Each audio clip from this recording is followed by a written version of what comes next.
ভক্তের যেমন ভগবান চাই, ভগবানেরও তেমনি ভক্ত ছাড়া চলে না। ভক্ত হন রস, ভগবান হন রসিক, সেই রস পান করেন। তেমনি ভগবান হন পদ্ম, ভক্ত হন অলি।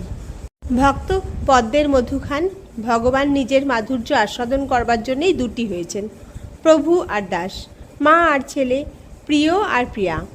দক্ষিণেশ্বরের কালী মন্দিরে অনেক সব সাধু সন্ন্যাসীর আনাগোনা বেড়েছে। পেট ভরে গিয়ে দল নয়, বেশ উঁচু থাকের লোকজন, হয়তো গঙ্গাসাগরে চলেছে, নয়তো পুরী, মাঝখানে কটা দিন দক্ষিণেশ্বরে ডেরা করে যাচ্ছে। স্বচক্ষে দেখে যাচ্ছে গদাধরকে, সর্বতীর্থ সারকে। গদাধর কোথাও নড়ে না, সে স্থির হয়ে বসে আপন মনে গান গায়। আপনাতে আপনি থেকেও যেও নামন কারু ঘরে, যা চাবি তাই বসে পাবি খোঁজো নিজ অন্তপুরে। একদিন এক অদ্ভুত সাধু এসে হাজির, সঙ্গে জল খাবার এক ঘটি আর একখানা পুঁথি। সেই পুঁথিই তার একমাত্র বৃত্ত।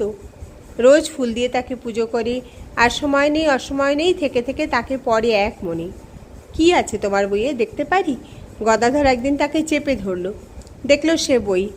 বইটির প্রত্যেকটি পৃষ্ঠায় লাল কালিতে বড় বড় অক্ষরে দুটি মাত্র শব্দ লেখা, ওং রাম। আর কিছু নয়, আর কোনো কথা নয়। পৃষ্ঠার পর পৃষ্ঠা শুধু ওই একই পুনরাবৃত্তি।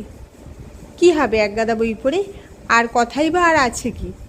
বললে সেই বাবাজি, ঈশ্বরই সমস্ত বেদ পুরাণের মূল, আর তাতে আর তার নামেতে কোনো তফাৎ নেই। তার একটি নামেই সমস্ত শাস্ত্র ঘুমিয়ে আছে। কি হবে আর শাস্ত্র ঘেটে? ওই একটি রাম নামেই প্রাণারাম। এ সাধু বৈষ্ণবদের রামায়ত সম্প্রদায়ের লোক, তেমনি আমাদের জটাধারী।